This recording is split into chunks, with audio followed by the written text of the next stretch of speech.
Hello, this is Dr. Gay from First Look MRI, and this is a 43-year-old female with complaints of left-sided inguinal pain and fullness, and sometimes the pain radiates down the leg and the calf.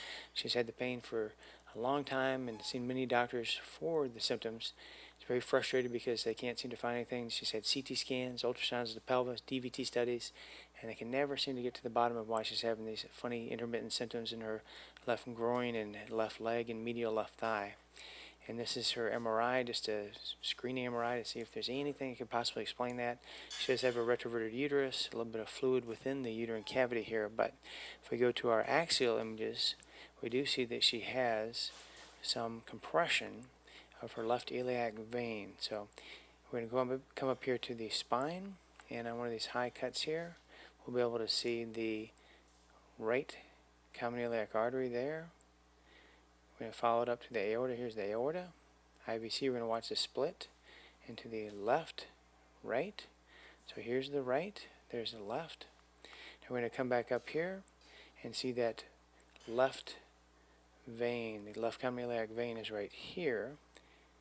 We're going to follow it up. We're going to see if it goes into the IVC. There it is.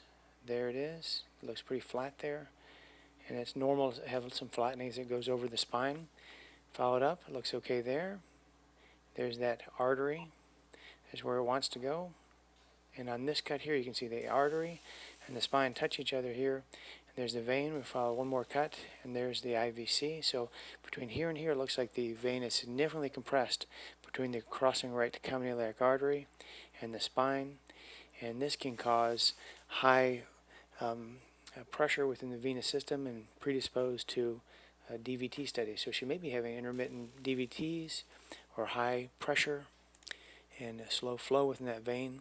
Now currently it's definitely not distended, there's no clot, but again this kind of makes them susceptible to develop clots, and maybe she's developing intermittent swelling and clots, and then they're just going away, and they may be just within the inguinal system and not down in the calf. That's why they're not seeing them on the ultrasound studies that she's had on occasion to rule out clots. So again, this is a compression of the left common iliac vein by the crossing right common iliac artery and the spine, causing high pressure within the venous system, and this again may predispose to deep vein thrombosis on the left, and this is called May-Thurner Syndrome.